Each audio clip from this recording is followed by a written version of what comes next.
Welcome to my channel real coaching 21। आज की video में हम लोग आपको बताएंगे NCERT मैथ क्लास 10th प्रश्नावली 1.2 का क्वेश्चन नंबर 5। तो हम लोग अपनी कॉपी की तरफ आते हैं। आज का हमारा क्वेश्चन है NCERT मैथ क्लास 10th प्रश्नावली 1.2 का क्वेश्चन नंबर 5। तो सबसे पहले हम सवाल पढ़ लेते हैं। जांच कीजिए कि क्या किसी प्राकृत संख्या n के लिए संख्या 6n 0 पर समाप्त हो सकती है। यानी मुझे प्रूफ करना, जो संख्या 6n दी है, इसका जो संख्या 6n इसका इकाई का अंक 0 हो, यानी जो 0 पर समाप्त हो। यानी 6n संख्या है तो मान लो ऐसी इसको हम लिखेंगे 10 आ जाए, तो यहाँ पर 0 या 20 आ जाए। तो हम जांच कर लेते हैं। हाँ, जांच करने की संख्या समाप्त हो सकती या नहीं। अगर जो समाप्त हो सकती है तो हम लिखेंगे हाँ, अगर नहीं समाप्त हो सकती तो हम लिखेंगे ना। तो हम लिखेंगे संख्या 6n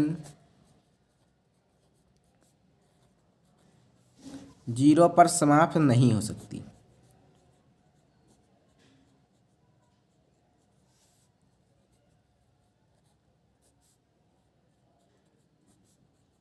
अब आप लोग सोच रहे होंगे कि ये हम कैसे जानें कि संख्या 6n 0 पर समाप्त नहीं हो सकती।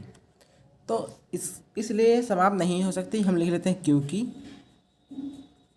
जो संख्या 6n है वो 5 से विभाजित नहीं है। अब मान लो संख्या है, संख्या दी है 6n, तो हम इसको बराबर में 6 को हम विभाजित करेंगे तो हम गुणनखंड कर लेंगे। मान लो तो 2 गुणे 3 आएगा, तो 2 गुणे 3 और फिर ब्रैकेट बंद कर लेते हैं, फिर n लगा देते हैं। तो इस तरीके से हम 6n को लिख सकते हैं। 2 3 6 और फिर 6n हो जाएगा, 6n हो जाएगा। अगर जो यहाँ पर 5 अगर जो आया तो 2 गुणे 5 आया होता तो यहाँ पर 10n हो जाता, तो 10n हो जाता, यानी यहाँ पर जो संख्या है वो 0 पर समाप्त होती। लेकिन यहाँ पर 2 गुणे 3 आ रहा है ना, इसलिए जो संख्या है 0 पर समाप्त नहीं होगी। इसलिए हम लिखेंगे क्योंकि 6n बराबर 2 गुणे 3, n में 5 नहीं आया है।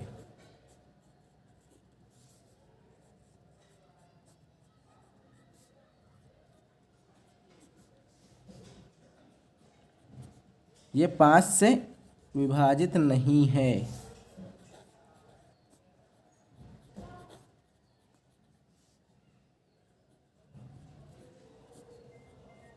अतः यह 0 पर समाप्त नहीं हो सकती।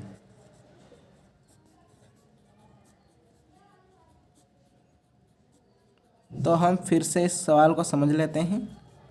देखिए, सवाल कहता था कि 6n जो संख्या है ये 0 पर समाप्त हो सकती है या नहीं समाप्त हो सकती है, हमें इसे जांच करना था।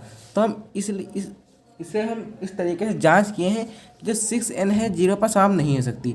ये मैंने इस तरीके से जाना क्योंकि 6n को जब हम गुणनखंड करेंगे 2 गुणे 3 आएगा, यहाँ पर 5 नहीं आ रहा है। जब कोई संख्या 5 से विभाजित हो, ये रूल होता है, हमें याद करना पड़ता है, जब कोई संख्या 5 से विभाजित होती तो वो 0 से समाप्त होती है। मान लो 5 से विभाजित हो, 2 गुणे 5 या 10 हो जाता, या 4 गुणे 5 होता तो 20 हो जाता, तो 0 आ जाते। अब यहाँ पर 2 गुणे 3 है तो भी नहीं आ पाएगा, 6 ही रह जाएंगे। तो यहाँ पर 6 में आखिरी में 0 नहीं आता है। 2 गुणे 4 हो तो 8 ही रह जाएंगे, तो आखिरी में 8 में आखिरी में 0 नहीं आता है। 2 गुणे 5 होता तो 10 आ जाता, तो 10 के अंत में 0 होता है, तो वो संख्या 0 पर समाप्त हो सकती थी। तो इसलिए मैंने लिखा संख्या 6n 0 पर समाप्त नहीं हो सकती, क्योंकि 6n बराबर 2 गुणे 3n में 5 नहीं आया है, ये 5 से विभाजित नहीं है, अतः यह 0 पर समाप्त नहीं हो सकती। तो कैसा लगा आपको हमारा सवाल? अगर जो हमारा सवाल आपको पसंद आया तो हमारी वीडियो को लाइक कर दीजिए और हमारे चैनल को सब्सक्राइब करना ना भूलें।